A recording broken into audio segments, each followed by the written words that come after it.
जय हिंद। आप सबको मेरा बहुत बहुत नमस्कार। दोस्तों, आज के हमारे मेहमान इस पॉडकास्ट में बहुत ही स्पेशल हैं। ये पेशे से तो वकील है, लेकिन इनका जो कंस्ट्रक्शन का नॉलेज है वो किसी भी आर्किटेक्ट या फिर इंजीनियर से कम नहीं है। जितनी बारीकी से ये कानून की चीज़ों को समझते हुए न्याय की नींव रखते हैं, उतनी ही बारीकी से किसी भी संस्था की ईंट से ईंट मिलाकर उस संस्था को एक मजबूत नींव प्रदान करते हैं, ताकि वो संस्था लंबे समय तक चले और जन कल्याण की चीज़ों में लगी रहे। मैं बात कर रहा हूँ गायत्री शिक्षण समिति के चेयरमैन और राजनांदगांव के प्रसिद्ध लॉयर श्री बृजकिशोर सुरजन जी की। आज ये हमारे साथ है और आज हम इनसे जुड़ेंगे। गायत्री शिक्षण समिति का अपने आप में एक गौरवपूर्ण इतिहास रहा है और साथ ही साथ जब से चेयरमैन पद इन्होंने संभाला है तब से बहुत तेजी से गायत्री शिक्षण समिति की सारी स्कूलें, 4 स्कूलें इस विंग की है, सीबीएसई विंग, स्टेट बोर्ड की इंग्लिश मीडियम, स्टेट बोर्ड की हिंदी मीडियम और गायत्री गुरुकुल जो कि प्री स्कूल है। ये चारों विंग बहुत ही तेजी से ग्रो कर रहे हैं। तो आज हम इनसे जुड़ेंगे और समझेंगे कि इनका विजन स्कूल को लेके क्या है और किस तरह से आगे चल के ये काम करने वाले हैं। सबसे पहले आपका बहुत बहुत स्वागत सुरजन सर, आपका इस पॉडकास्ट में बहुत बहुत स्वागत है। और शुरुआत मैं वहीं से करूंगा। प्रीवियस पॉडकास्ट हमने जो बनाया था यहाँ के सेंटर हेड के साथ गुरुकुल की, तो गायत्री मंदिर हमने दिखाई थी, साथ ही साथ ये गुरुकुल दिखाया था। तो वो कंसेप्ट लोगों को बहुत पसंद आया था कि देवालय और उसके नीचे विद्यालय, ये अपने आप में एक यूनिक कंसेप्ट है। मैं चाहूँगा कि थोड़ा सा इसका इतिहास, आपकी फैमिली क्योंकि शुरू से गायत्री स्कूल से जुड़ी हुई है, इसका थोड़ा सा इतिहास और इसके पीछे की सोच क्या रही है हमारी। ये मान के चलिए कि राजनांदगांव का शक्तिपीठ एकमात्र उन शक्तिपीठों में एक है जिसका भूमि पूजन भी पंडित श्री राम शर्मा आचार्य द्वारा किया गया और जिसका प्राण प्रतिष्ठा भी गुरुदेव द्वारा की गई। गुरुदेव की एक सोच थी कि जो नौनिहाल हैं, छोटे बच्चे हैं, संस्कार अगर उनमें डाल दिए जाए तो वो संस्कार वो जीवन पर्यंत रहते हैं। एक चीज़ तो ये था। दूसरी हमारी सोच हमेशा यही रही है कि अगर आप हिंदुस्तान का इतिहास देखेंगे तो पहले तो सिर्फ गुरुकुल ही हुआ करते थे। ये लॉर्ड मैकाले की शिक्षा पद्धति बाबू और चपरासी बनाने की, ये तो अंग्रेजों ने हमारे देश की संस्कृति को ख़त्म करने के लिए कार्य किया है, तो वो है।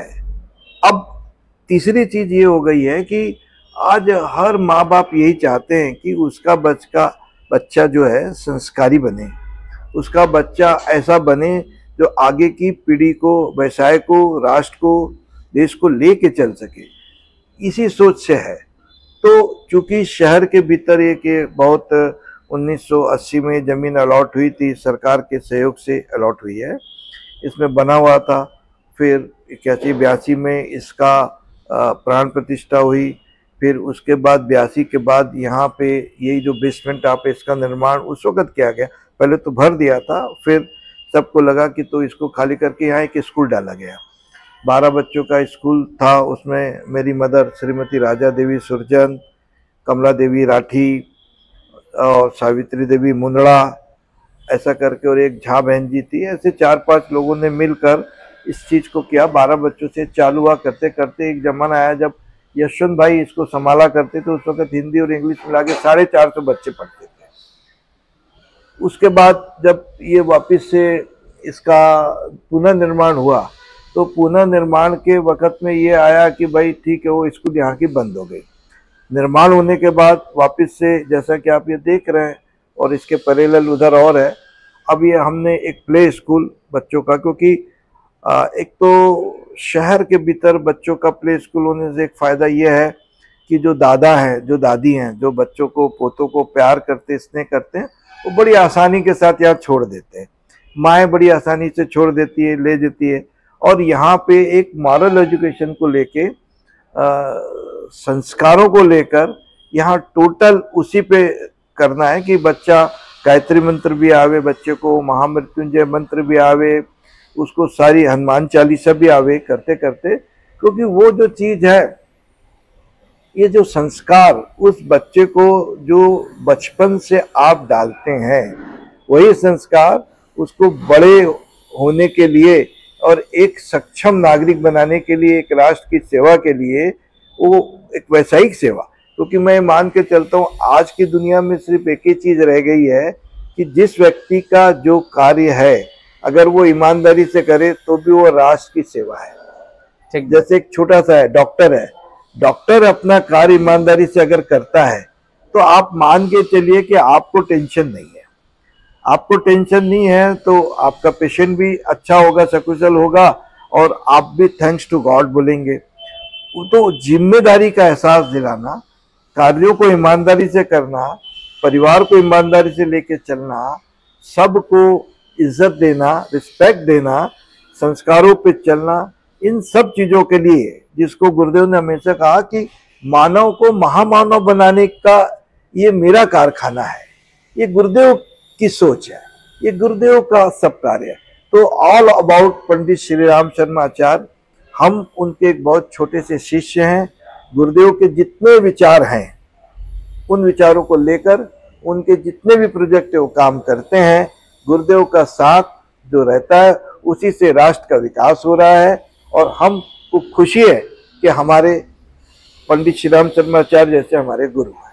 उनका जो इतिहास रहा है एक वैल्यू बेस्ड टीचिंग का रहा है, और जब गुरुकुल की परिकल्पना भी हुई थी तो हमने उसी चीज़ को ध्यान रख के किया था, और हमने उसका जो टैगलाइन है वो भी दिया है, वैदिक कल्चर विद मॉडर्न मेथड्स। और जब यहाँ कोई गुरुकुल में एंटर करता है वो फीलिंग भी एक आती है। आप पीछे जो आर्ट फॉर्म दिख रहा है गुरु शिष्य वाला, और इतनी ग्रीनरी है, पूरा एक तो गुरुकुल की फील आ रही है, लेकिन साथ ही साथ पूरे मॉडर्न टेक्नोलॉजीज और मॉडर्न मेथड्स भी यहाँ पढ़ाने के लिए यूज़ किए गए। तो इसके पीछे आपका मैं दोनों पॉइंट्स ऑफ व्यू से जानना चाहूँगा कि एक तो कंस्ट्रक्शन के टाइम आपने क्या क्या चीज़ें इसमें ध्यान रखी कि वो पूरा वैसा फील आए, और इसके पीछे की सोच क्या है कि वैदिक कल्चर तो हमारे रहे लेकिन अभी जो मॉडर्न मेथड्स है उसके थ्रू होने चाहिए। ये आप लोग जो मॉडर्न मेथड बोलते हैं ना, ये एक थोड़ा मेरे समझ से बाहर है। हमारी पुरानी विरासत को आप देखिए, वो जितनी मॉडर्न थी उतने मॉडर्न तो हम आज भी नहीं हो पाए।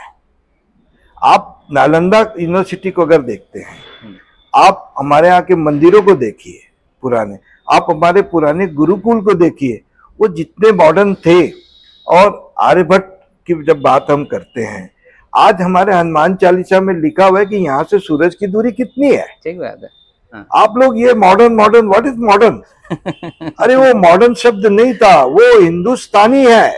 ठीक बात। हिंदुस्तानी इज इक्वल टू मॉडर्न है भाई, आप ये समझिए।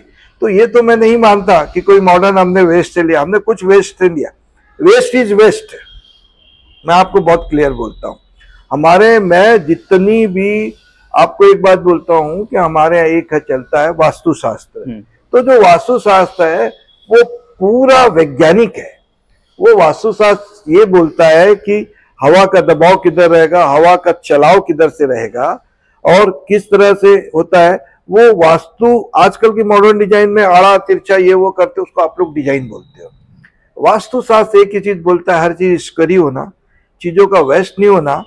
और जब स्क्वायरी चीज रहती है तो उसके भीतर आप ये मान के चलिए कि इंटीरियर बहुत शानदार होता है। और अदरवाइज जब चीजें आड़ी तिरछी रहती तो उसके इंटीरियर में पैसा भी ज्यादा लगता है और जगह भी खराब होती है और वो दिखता भी अच्छा नहीं। जब ये इन ऑल कंस्ट्रक्शन की जब हम बात करते हैं तो हमारा एक बड़ा सीधा गणित रहता है कंस्ट्रक्शन में। वो रहता है कि 95% जगह का उपयोग हो एटलीस्ट कंस्ट्रक्शन में। ठीक बात है। सीधी जगह हो आदमी को, और एक ही चीज को अगर आप उसको दूसरी जगह, तीसरी जगह, चौथी जगह वापरना चाहो किसी कार्य के लिए तो वो आप वापर सको। आजकल की डिजाइनिंग क्या हो गई कि एक चीज के लिए आपने वापरा तो उसी को आप 70% वापर रहे हो। वो जो कंस्ट्रक्शन का है, तो मुझे एक थोड़ी सी गॉड गिफ्ट है कंस्ट्रक्शन को लेके कि कंस्ट्रक्शन में जैसे एक मैं आपको बताता हूँ, बड़ा मजा आएगा। मैं हमेशा लोगों को बोलता हूँ it's a laughing house, it's a laughing place. जब किसी प्लेस में आप जाओगे तो प्लेस मुस्कुराना चाहिए, प्लेस हंसना चाहिए। आप लोग खुद बोलते हैं ना कि यार यहाँ का वाइब्रेशन बहुत अच्छा है, तो क्यों अच्छा है? क्योंकि वहाँ वास्तु के हिसाब से वहाँ पे हमारे पुरातन विज्ञान के हिसाब से, जिसको आप मॉडर्न बोलते हो, मैं उसको हमारा पुरातन विज्ञान जो सनातनी विज्ञान है, हमारे सनातनी विज्ञान के हिसाब से आप जब चीजों को देखोगे ना आपको बहुत मजा आएगा। और मेरा जितना भी कंस्ट्रक्शन है उसमें अगर आप देख लोगे कि जैसे आप लोगों ने कहा है लैट्रिन बाथरूम इस कोने में बनना चाहिए, उसके पीछे उद्देश्य क्या है कि हवा जब चले तो अपोजिट टू दैट जावे, तो उसका कोई स्मेल हो तो उधर जाना चाहिए। जब आप ऐसी जगह बनाते हैं तो पूरा स्मेल आता है, तो आपका जितना कंस्ट्रक्शन है उससे होते वो बाहर निकलता है, तो स्मेल ही रहेगा। ये इसी से रिलेटेड अगला क्वेश्चन भी था मेरा। आप जब से आप इस संस्था से जुड़े हैं, एकेडमिक में तो हम हमेशा से नंबर 1 रहे हैं, वैल्यू बेस्ड एजुकेशन में रहे हैं, कंस्ट्रक्शन पे आपने स्पेशली बहुत ज़्यादा ध्यान दिया, तो एक अच्छे वातावरण का, आसपास का जो वातावरण है उसका लर्निंग एनवायरनमेंट में आपके हिसाब से कितना फर्क पड़ता है? बहुत फर्क है। सबसे पहला फर्क देखिए, मैं आपको बोलने में मुझे कोई संकोच नहीं है कि जब पेरेंट्स आते हैं तो पेरेंट्स देखता है इंफ्रास्ट्रक्चर कैसा है। तो सबसे पहले तो आप जो विजिबल चीजें हैं, जो देखने योग्य चीजें, उसको अच्छा बनाइए तो लोग आकर। मैं हमेशा लोगों को बोलता हूं कि एक व्यक्ति का स्वभाव, उस पर आदमी आखिरी में पहुंचता है कैसा है, जब तक उससे बात नहीं करेगा। लेकिन जब आप मैं कमिंग सर बोल रहे हैं तो आपका क्लॉथिंग कैसा है, आपका हेयर स्टाइल कैसा है, आपका प्रेजेंट कैसा है, वो रहता है। तो जो चीज लोगों को फर्स्ट अपीयरेंस में दिखती है वो है इंफ्रास्ट्रक्चर। और जब आप इंफ्रास्ट्रक्चर फर्स्ट अपीयरेंस में बहुत अच्छा, उसके बाद इंफ्रास्ट्रक्चर बहुत अच्छा है, लेकिन अगर आपका एजुकेशन अच्छा नहीं है, आपका माहौल अच्छा नहीं है, आपका सनातनी धर्म उसमें नहीं है, वो चीज नहीं चल पाएगी। लेकिन मैं एक अमित सर बोलने के लिए, आकर्षित करने के लिए आपको इंफ्रास्ट्रक्चर, और वो इंफ्रास्ट्रक्चर वास्तुविद है, वो इंफ्रास्ट्रक्चर बच्चों के स्वास्थ्य के लिए बहुत अच्छा है, जिसको आप हाइजीन शब्द आप लोग अक्सर वापरते हैं, वो चीजें हैं इसमें। तो और आपको बड़ा आश्चर्य होगा गगन जी कि आप जब इंफ्रास्ट्रक्चर में पैसा खर्चा करते तो 10 या 15% खर्चे से जो चीज बनती है वो दूसरे कंस्ट्रक्शन के हिसाब से अगले 30 से 50 साल ज्यादा चलेगी। मेरे जितने भी कंस्ट्रक्शन है, मैं उसको 50 साल नील मेंटेनेंस की गारंटी लेता हूँ। अच्छा, कि 50 ईयर इसमें आपको कोई मेंटेनेंस नहीं आएगा। ठीक बात है। अब जब कोई कंस्ट्रक्शन पुराना है, उसको थोड़ा सा भी हाथ लगाइए रिपेयरिंग में, तो जितना पैसा पहले लगाया होगा आपने, उतना पैसा रिपेयरिंग में लग जाता है। और सार्वजनिक क्षेत्र में तो मैं इस बात को बहुत ज्यादा ध्यान इसलिए देता हूं कि सार्वजनिक क्षेत्र के भीतर कार्य करने वाले अब कम बचे। लोग पैसा दे देते हैं करोड़ों रुपए, समय देने वाला कोई नहीं बचा। सही बात। और समय देने वाला नहीं बचा। मैं देखता हूँ कई जगह पंखा लटक रहा है, लाइट फ्यूज है, ये है वो है, तो वो वैसे ही है। मुझे बड़ा दुख होता है उस बात का। मेरे तो चलते चलते भी हर चीज की बारीक निगाह रहती है करके, तो मैंने उसको इस तरह से डेवलप कर दिया है कि कोई चीज खराब ही नहीं होगी। ठीक बात है। और आपके बारे में एक फेमस भी है चीज कि जिस भी संस्था से आप जुड़ते हैं उसका रंग रूप बदल जाता है। जैसे उद्याचल को हमने देखा है, उद्याचल अपने आप में बहुत अच्छी हॉस्पिटल बन गई है, उसका एक मॉडर्न इंफ्रास्ट्रक्चर बन गया है जिसको हम लोग मॉडर्न बोलते हैं। और उसके बाद आप गायत्री गुरुकुल को हम देख ही रहे हैं, गायत्री मंदिर देख रहे हैं, गायत्री स्कूल देख रहे हैं। तो ये और कई सालों से आप इस चीज को करते आ रहे हैं सार्वजनिक संस्था में, तो उसमें सबसे बड़ी लर्निंग आपकी इस चीज को लेके क्या रही है? इस शहर में 2 जीवित संस्थाएं हैं, बाकी तो सारी सामाजिक संस्थाएं हैं। जैन समाज है, माहेश्वरी समाज है, खंडेलवाल समाज है, लेकिन 2 जीवित संस्थाएं हैं। और उसमें से एक तो गायत्री परिवार धार्मिक रूप से, और एक स्वास्थ्य के क्षेत्र में उद्याचल है। मुझे बड़ा गर्व होता है कि मैं उद्याचल का उपाध्यक्ष भी हूँ, भवन निर्माण प्रभारी भी हूँ। और वहाँ पे हमारे जो संरक्षक गण हैं, डॉक्टर पुखराज जी बापना, उत्तम चंद जी जैन है, चतुर्भुज कोठारी है, और खास करके मेरे परम आदरणीय परम मित्र मेरे अशोक जी मोदी जो कैशियर है। उन लोगों ने, उनका एक विजन था जब बात हुई कि सर कुछ ऐसी चीज बनाना चले। हमने कहा ठीक है। स्वर्गीय हिम्मत भाई रायचा को मैं याद करूंगा, जिन्होंने मुझे फुल हैंड पहले दिया कि नहीं बृजकिशोर तू काम कर। तो हमने जब वहाँ काम किया तो हमने उनसे क्या चाहते हो, तो वो करते करते करते करते वो विजन सबको इतना जमा कि 25,000 स्क्वायर फीट का हॉस्पिटल वो बन गया। 25,000 स्क्वायर फीट के हॉस्पिटल में आप देखिए आज की तारीख में 400 के आसपास रोज पेशेंट आ रहे हैं और 30 ऑपरेशन हो रहे हैं, और इतना है कि बड़े बड़े लोग करा रहे हैं। इंफ्रास्ट्रक्चर ने एक आप सबके भीतर में एक वो चीज पैदा कर दी, एक विश्वास पैदा कर दिया। तो वहां पे भी वही है, और आगे वहां पे भी कंस्ट्रक्शन अभी काफी बड़ा 25-40 हज़ार स्क्वायर फीट का चल ही रहा है।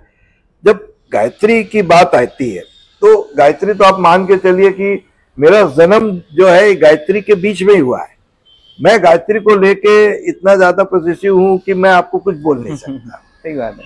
मैं हूं, मैं गायत्री मैं हूं, और मैं खाली गायत्री का ही काम बड़े मनोयोग से करता हूं। तो चाहे स्कूल मिला, चाहे ये मिला, जब यहाँ मिला तो मैंने एक चीज देखी कि एक राजनांदगांव में आज भी एक बहुत अच्छा प्ले स्कूल की दरकार है, संस्कारों के साथ और एक बहुत अच्छे इंफ्रास्ट्रक्चर के साथ हमने बनाया। इस इंफ्रास्ट्रक्चर में ग्रीनरी से लेकर आप कहो, इन्वायरमेंट से लेकर कहो, अभी आप देखिए कोई भी चीज जब आप बनाते हैं ना तो उसका मल्टी यूज होना चाहिए। ये आप नीचे देख ही रहे हैं, इसके ऊपर जो एक हॉल है 5000 स्क्वायर फीट का माँ गायत्री का, तो यहाँ का जन्माष्टमी हो कि रामनवमी हो कि जितने हनुमान जयंती जितने फंक्शन है सब बच्चे ऊपर ही जाते हैं और वहां जाके ऊपर बच्चे वो सजाते भी हैं, वहां पे वो अपनी एक्ट भी करते हैं, प्ले भी करते हैं, सारी चीज करते हैं। तो वो है, आप अगर कोई चीज का इंफ्रास्ट्रक्चर इतना महंगा है, इतनी जगह महंगी कम है, अगर आप किसी चीज का मल्टीपर्पज यूज नहीं करेंगे तो वो दूसरा जिस चीज का जितना उपयोग होगा उतनी वो जगह साइन करती है। आप बहुत बड़ी कोई चीज बना दीजिए लेकिन अगर उस पर फुटफॉल नहीं है तो वो जगह वीरानी हो जाएगी। हमारी सोच ये है कि जगह में फुटफॉल बढ़ते रहना चाहिए और एक चीज का ख्याल हमेशा सार्वजनिक कार्य को करने वाले व्यक्ति को करना चाहिए कि वो समाज के लिए काम कर रहे हैं, और समाज के लिए अगर आप काम कर रहे हो तो ऐसा काम करो कि व्यक्ति रहे नहीं रहे, समाज को उसका फायदा होवे, हमारा नाम होए नहीं होए, समाज को वो कार्य संपन्न हुए। खास करके अब इस लोगों के पास अपने कार्य को करने के लिए जगह कम है। जैसे गायत्री परिवार में ऊपर हम सारे संस्कार करते हैं, चाहे मुंडन संस्कार हो, चाहे पुंसवन संस्कार हो, चाहे पट्टी लेखन संस्कार हो, चाहे विवाह संस्कार हो। तो आज उन लोगों को गायत्री परिवार से इतने लोग जुड़े हैं, उनको मालूम है हमें सिर्फ जाना है, हमारा कार्य संपन्न होगा, बहुत अच्छे से होगा। तो जब हम सब सार्वजनिक जीवन को जीने की कोशिश करते हैं, हमें एक जिम्मेदारी मिली है, तो सिर्फ अब इतना ही है कि जिम्मेदारी का निभाना बहुत अच्छे से होना चाहिए। और मैं आपको गगन जी बताऊं, जो व्यवस्थित रूप से जिम्मेदारी निभाता है उसको समय कम लगता है। मैं बहुत ज्यादा समय नहीं देता, लेकिन मैं इतना डिसिप्लिन में, मेरे साथ काम करने वाले लोग इतने डिसिप्लिन में, जैसे कि आप भी एज ए सचिव गायत्री विद्यापीठ में देख रहे हैं कि अपन डिसीजन कितना फास्ट लेते हैं, अपन चीजों को किस तरह से लेते हैं। और सबसे खास बात है, हम तो छोटे से छोटे आदमी की बात सुनते हैं, क्योंकि किस आदमी जो एक्चुअल में, उसमें भी एक चीज है, जो आदमी जिस क्षेत्र में है उस क्षेत्र को वो जी रहा है, वहां की तकलीफों को उसको ज्यादा अच्छे से मालूम है। वो जो बात बोलेगा ना, उससे आप उसको दूर करोगे ना, वो उन्नति वहीं से है। जैसे आपको बताता हूं, अगर हमारे जूते के अंदर एक राई बराबर भी कंकड़ है तो आपको चलने में दिक्कत होगी। ठीक बात है। तो मैं उस राई को ढूंढ ढूंढ के निकालने में विश्वास रखता हूँ। सही बात है। और आने वाले समय में, आने वाले 5 सालों में अगर मैं बोलूँ तो आप कहाँ देखते हैं गायत्री शिक्षण समिति के स्कूल्स को?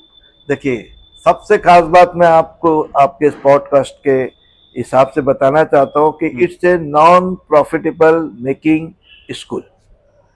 कोई पैसा प्रॉफिट का कहीं शेयरिंग नहीं होता। जो पैसा इतना ही लिया जाता है कि इसके इंफ्रास्ट्रक्चर को हम बढ़ा सकें। 25-30 साल हो गया इंफ्रास्ट्रक्चर को, 30 साल पहले के बने इंफ्रास्ट्रक्चर को थोड़ा और आज के हिसाब से सुधार कर सके, ताकि अगले 50 साल, मैं निश्चित दावे के साथ बोलता हूँ कि जितना मेरा काम किया हुआ रहेगा आने वाले, ये मेरी सोच है कि कभी भी 5 साल 7 साल कार्य करके फिर नई टीम को तैयार करो और वो नई टीम आगे इस चीज को चलाए। आप एज ए संरक्षक की हैसियत से आ जाइए। कई जगह मैं संरक्षक की हैसियत से काम करता हूँ, चाहे समाज हो, चाहे छत्तीसगढ़ चैरिटेबल ट्रस्ट हो, क्योंकि अब मेरा काम है कई जगह सलाह देना। दो I am a senior citizen cross, तो अब मुझे ऐसा लगता है कि नई पीढ़ी अगर हम तैयार नहीं करेंगे तो इतने बड़े बड़े इंफ्रास्ट्रक्चर जो हमने तैयार किए हैं उसको चलाने को लोग नहीं मिलेंगे।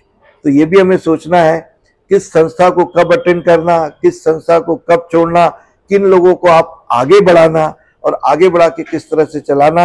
ये एक रिले दौड़ है, 400 मीटर एक आदमी दौड़ेगा, दूसरे को देगा बटन, तीसरा दौड़ेगा। ये जब हम करेंगे तो बड़ा आनंद आएगा। इंफ्रास्ट्रक्चर के पीछे उद्देश्य यही रहा है मेरा, और आज भी वही उद्देश्य के साथ हम चल रहे हैं।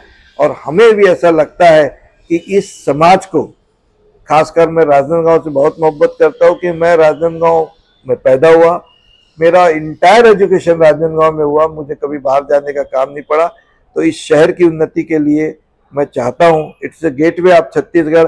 जब आप महाराष्ट्र से यहाँ घुसते हैं तो पहला शहर राजनांदगांव, पहला जिला आता है, चिचोला भी राजनांदगांव जिले में आता है। तो it's a gateway of Chhattisgarh. और मेरी बड़ी इच्छा है कि हमारा शहर सुविधाओं को लेके, चाहे गायत्री परिवार की सुविधाएं, चाहे उदयाचल की सुविधाएं, इन सब को लेके बड़ा अच्छा वो चले, और हमारे साथ जुड़े हुए जितने लोग हैं उनको कुछ अच्छी चीज हमारे राजनांदगांव में मिले, और राजनांदगांव का विकास हो, बौद्धिक विकास हो, और इसका इंफ्रास्ट्रक्चर का विकास हो। गायत्री शिक्षण समिति की जो स्कूल्स है उसकी फ्यूचर प्लानिंग क्या है आपके? आगे चल के अपन, ये गुरुकुल हो गया, यहाँ एक इंफ्रास्ट्रक्चर हम देख ही रहे हैं कि अपोजिट साइड में उतने ही क्लासरूम्स बन रहे हैं, गायत्री स्कूल में कई सारी चीज़ें चल रही है, तो क्या क्या फ्यूचर प्लानिंग है वो थोड़ा हमारे व्यूअर्स को बताएंगे। देखिए, मेरे को बड़ा एक छोटा सा लगता है, बड़ी बड़ी स्कूलें आई हैं, बहुत हैं, इनके फीसेस को लेके मुझे थोड़ा सा, अभी जिनके पास पैसा हो तो देते हैं, बाकी नहीं है तो सरकार ने आत्मानंद की स्कूल को भी बहुत हमारे किया है। और खास करके डॉक्टर रमन सिंह जी जो हमारे विधायक है, विधानसभा अध्यक्ष हैं, अभिषेक सिंह जी हैं, ये लोगों ने इस शहर के लिए बहुत करते हैं, मुझे बड़ा अच्छा लगता है। अब वो जिस फीस के भीतर बच्चा है, वो उस फीस पे एक वर्ग जा पाता है। तो इंफ्रास्ट्रक्चर को एक लेवल में अच्छे से ऊंचा उठाना, फीस को नीचे रखना, और एजुकेशन के स्तर को उस स्तर पे रखना जिसमें पेरेंट्स को, अभिभावकगण को संतोष हो, तीनों चीज का मिलान करके हम एक चीज वो खड़ी करना चाहते हैं। पहले आपको मालूम है, जब गुरुकुल में होता था तो एजुकेशन का कोई उसका पैसा नहीं होता था, उसमें यही रहता था कि वो बच्चा वहीं काम करके, वहीं चीज पैदा करके खुद का भी पेट भरता, गुरु का भी पेट भरता। और जब पालक गण मिलने आते थे ना, तो उनके यहाँ जो होता था, जैसे किसी के यहाँ शहद हुई, किसी के यहाँ गुड़ हुआ, किसी के यहाँ अनाज हुआ, है ना, किसी के यहाँ कुछ, वो लेके आते थे, जन सहयोग से मतलब चलते थे। हाँ, जो काइंड कंट्रीब्यूशन, हाँ, उससे चला है ये सारी चीजें। अब ये तो हो गया। आपको बड़ा आश्चर्य होगा कि बॉम्बे के भीतर, चूंकि मैं बॉम्बे, मेरा ऑफिस भी है, ससुराल भी है, 12.5 लाख रुपए फीस है एक जू के भीतर। दिल्ली के भीतर मेरे कुछ रिश्तेदार पढ़ते, उनके बच्चों की फीस सालाना 5.5-6 लाख रुपए। मतलब क्या हो गया कि कितना पैसा पेरेंट्स अपने एक बच्चे के लिए कमाएगा कि आज 1.25 लाख रुपए महीना तो बच्चों के ऊपर खर्चा हो रहा है। और एजुकेशन का अगर आप बोलोगे ना, तो एजुकेशन का सिलेबस तो एक ही है ना, पढ़ा तो आप वही रहे हो, ठीक बात, चाहे मैं पढ़ाऊं, चाहे सीबीएसई बोर्ड है तो, या सीजी हिंदी बोर्ड है तो, या अभी पतंजलि का बोर्ड आ रहा है, या जो भी आ रहा है, अब तो आपकी यूनिवर्सिटी अच्छी हो गई है। तो आखिर मुझे एक बात बताइए कि आप क्या चार्ज कर रहे हैं? आप बच्चों को बच्चों को सिंगापुर घूमने ले जा रहे हैं, बच्चों को दुबई लेके जा रहे हैं। अरे भैया, बच्चों को हिंदुस्तान के मंदिर, हिंदुस्तान की वास्तुकला, हिंदुस्तान का कल्चर, हिंदुस्तान भी तो घुमाइए। तो ये जो है, हमारी इच्छा है, अभी तक, आज तक मुझे ऐसा लगता है कि हम टोटल गायत्री परिवार के बैनर में 5,000 बच्चों को हम पढ़ा सके। आज 4,000 के आसपास और है, 1,000 की और व्यवस्था हम करें, आज तो यही लगता है, ताकि राजनांदगांव के भीतर में माँ बाप को एक वाजिब पैसे में अपने बच्चे को ऐसी शिक्षा कि जब आप बोलो मेरा बच्चा गायत्री में पढ़ता है, तो लोगों को ये नहीं लगे फीस कम है, लोगों को ये लगे कि बहुत सही जगह आपका बच्चा पढ़ता है। वो जो पेरेंट्स के भीतर में मुझे एक वो जो कॉन्फिडेंस देना है, वो जो पेरेंट्स के भीतर में कहना चाहिए कि मेरा बच्चा गायत्री में पढ़ता है, उस बात का उसको जो गर्व होना चाहिए, वो गर्व को पैदा करना है। और मेरा निश्चित दावा है कि आप सबके सहयोग से, पूरे गांव के सहयोग से, गायत्री शिक्षण समिति के सहयोग से, आप देखिए गायत्री शिक्षण समिति में गांव के 40-40 लोगों को हम लोग विशेष आमंत्रित करते हैं ना। आप तो देख ही रहे मीटिंग में क्यों करते हैं, क्योंकि वो जो लोग हैं गायत्री शिक्षण समिति के, हम चाहते हैं कि ये संस्था को पूरे हम समाज के साथ जोड़े, ताकि समाज के लोग करें। और वो तबका जो आज अपने बच्चों की फीस बहुत ज्यादा देने की वजह से तकलीफ में है, उनको एक रिलैक्स मिले। हमें बहुत ज्यादा फीस नहीं बढ़ाना है, हम इतनी फीस बढ़ाना चाहते हैं कि इंफ्रास्ट्रक्चर को धीरे धीरे विकास करे, जो पुराना इंफ्रास्ट्रक्चर उसको और विकास करे। एक समय आएगा 4 साल 3 साल में, आप देखिएगा कि जो इंफ्रास्ट्रक्चर यहाँ है वो उस गायत्री स्कूल में भी हो जाएगा। अभी आप बताइए, अभी अपन ने 14,000 स्क्वायर फीट का शेड बनाया वहाँ। मेरे ख्याल से शेड किसी दिन खाली नहीं रहता। ठीक बात। सारी एक्टिविटीज हो रही है, पेरेंट्स इतने खुश हैं, बच्चों को गर्मी से राहत है, बच्चों को बरसात से राहत है, बच्चों की प्रेयर तरीके से हो रही है। क्योंकि आपको कोई चीज देना है तो जैसे अगर आपको भोजन देना है तो थाली तो होना ना अच्छी वाली। अगर थाली में छेद है तो भोजन गिर जाएगा। ठीक बात है। कटोरी में छेद है तो दाल गिर जाएगी। हमारा उद्देश्य ये है कि इंफ्रास्ट्रक्चर आप इतना सुधार। देखिए आज अपने पास 6 बस हो गई, 5 और एक 6 बस है। तो बस के पीछे भी उद्देश्य ये है कि हमें गांव में बस नहीं चला रहे, गांव में हम बस चला रहे हैं गुरुकुल के लिए, छोटे बच्चों के लिए। बसों को चला रहे हैं सबर्ब में। आज देवरी का है, थेलकाडी है, दूर दूर से वो बच्चे जिनको एक अच्छा एजुकेशन चाहिए, गायत्री का एजुकेशन चाहिए, लेकिन आने जाने में उनको दिक्कत है, उन बच्चों को ख्याल रख के बस वहां चला रहे हैं। प्रॉफिट मेकिंग कोई चीज नहीं है। बस में भी हमने यही सोचा है कि इतना पैसा निकल जाए कि बस की इंस्टॉलमेंट निकल जाए, बस का मेंटेनेंस निकल जाए, बच्चे आ जाए, संस्था को नुकसान नहीं हो। ठीक बात है, और ये बहुत जरूरी है। मैं भी कहना चाहूंगा गायत्री जैसे संस्थान का ग्रो होना, क्योंकि अपने आप में चैरिटेबल ट्रस्ट है, नॉन प्रॉफिटेबल है। आज की डेट में जहाँ एजुकेशन बिजनेस बन गया है, तो वहाँ एक नॉन प्रॉफिटेबल ट्रस्ट इतनी सारी चीजों को मेंटेन कर रही है, अपने आप में बहुत बड़ी बात है। चलिए, बहुत अच्छा लगा। अंत में मैं आपको एक लाइन बोलना चाहूंगा, हाँ। सर्वजन हिताय और सर्वजन सुखाय, ये गुरुदेव का मोटो है, यही मोटो है। और हम जिस गुरुदेव की संतान है, हम उसके साथ ही चलेंगे। ठीक बात है। हमने एक चीज मान के चला है कि हमको जब गुरुदेव के सानिध्य में है तो जो गुरुदेव बोल रहे हैं, गुरुदेव ने बड़ा साफ कहा, मैं जैसा बोलता तू कर ले। और गुरुदेव ने एक चीज बहुत अच्छी बोली, धर्म घाटे का सौदा नहीं, तू मेरे साथ पार्टनरशिप कर, तेरे को नुकसान हो जाए तो बोलना। ठीक बात है। मुझे कोई नुकसान नहीं है, मुझे मेरी तो जरूरतें इतनी कम है कि मुझे बहुत ज्यादा चीज की जरूरत दरकार नहीं। तो आई एम सो हैप्पी। मेरे तो किसी अज्ञात जन्म के अच्छे कर्म है कि पंडित श्री राम शर्मा आचार्य का मैं शिष्य हूं। आज मुझे अच्छा काम कर रहा है, शिक्षा के क्षेत्र में काम कर रहा हूं, बहुत स्वास्थ्य के क्षेत्र में उदयाचल संस्था का मैं बहुत ज्यादा आभारी हूं, जिन्होंने मुझे इस लायक समझा और मुझे पूरा मौका देते। वहां पे भी बहुत ज्यादा स्नेह के साथ वो मुझे से रखते, मैं काम कर रहा हूँ। आगे भी उस संस्था को बहुत ज्यादा आगे बढ़े, शिक्षा स्वास्थ्य के क्षेत्र में वो भी विकसित हो। एक कोना वो संभाले, एक कोना हम संभाले।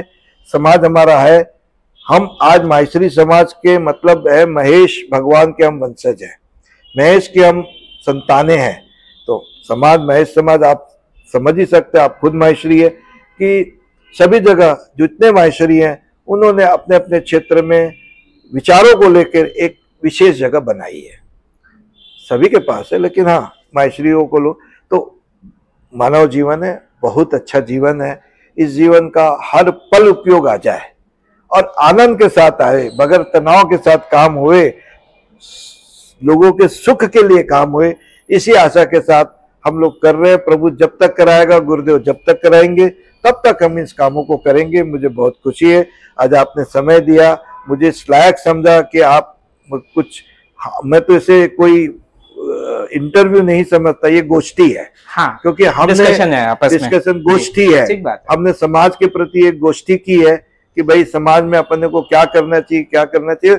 और आगे भी अगर इस पॉडकास्ट को देख के कोई व्यक्ति कोई सलाह देना चाहता है, हम हर किसी की हर सलाह का हम उसका स्वागत करते हैं। और उन सब के हिसाब से, जनरल पब्लिक के हिसाब से, आम जन के हिसाब से हम काम करें, इसके लिए हम अपने आप को प्रभु से प्रार्थना करते कि इतनी शक्ति दे। धन्यवाद। चलिए, बहुत अच्छा लगा सुरेंद्र सर आपसे मिलके, और जिस तरह से आप काम कर रहे हैं सामाजिक फील्ड में, अपने आप में वो बहुत प्रशंसनीय है। क्योंकि आजकल लोग खुद के लिए तो समय निकालते हैं, लेकिन समाज के लिए समय निकालना बहुत मुश्किल होता है। तो आगे भी हम कोशिश करेंगे कि आपके इस तरह के व्यूज़ हम समाज सेवा के, और जो खास तौर पे गायत्री शिक्षण समिति को लेके आपके जो व्यूज़ है, आपकी जो सोच है, वो हम समय समय पर हमारे व्यूअर्स को शेयर करते रहेंगे। बहुत बहुत धन्यवाद आपका। जय श्री कृष्ण।